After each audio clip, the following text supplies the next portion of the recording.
Ribet yang berakhir nggak ngebut. Siapa yang melayani akan mengendalikan, ini mantra yang harus dipahami oleh semua yang terlibat dalam dunia pelayanan. Melayani tentu banyak requirement ya, namun di mata pelanggan yang sering diributkan hanya 3, kualitas, kecepatan dan harga yang terjangkau. Mengendalikan maksudnya adalah jika 3 hal tersebut mampu dihadirkan maka bersiaplah untuk mengendalikan pelayanan dalam artian pelanggan akan banyak berdatangan dibandingkan ke tempat lain yang menyelenggarakan pelayanan yang sama. Dalam kasus rumah sakit, sering kita melihat dalam radius 5 km ada beberapa rumah sakit, namun ada yang ramai ada yang sepi padahal produk layanannya sama. Apakah yang sepi suatu saat bisa ramai dikunjungi?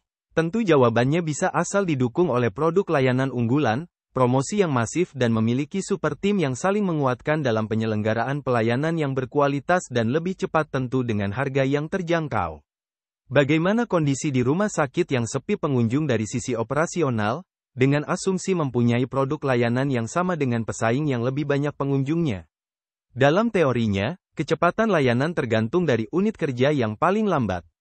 Sisi lain mengapa kecepatan diperlukan dalam pelayanan? Karena kecepatan akan menghadirkan volume pelayanan dan ujung akhirnya adalah peningkatan income rumah sakit.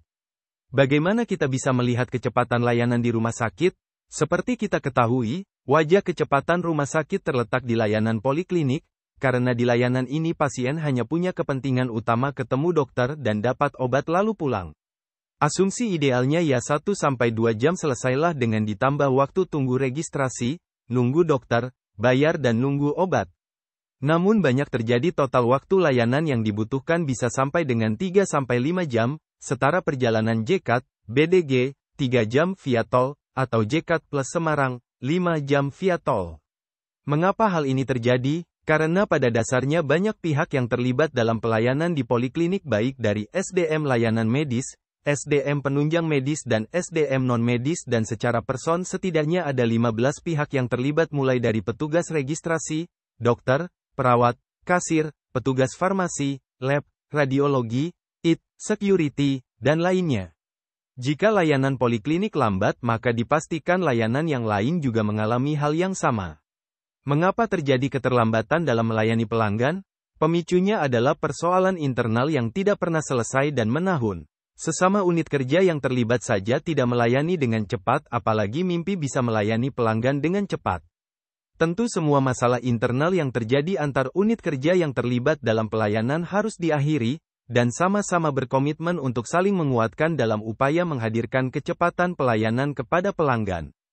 Keribetan yang terjadi yang menimbulkan keributan saling lempar tanggung jawab jika terjadi komplain dari pelanggan harus digantikan dengan kecepatan merespon unit kerja lain yang membutuhkan.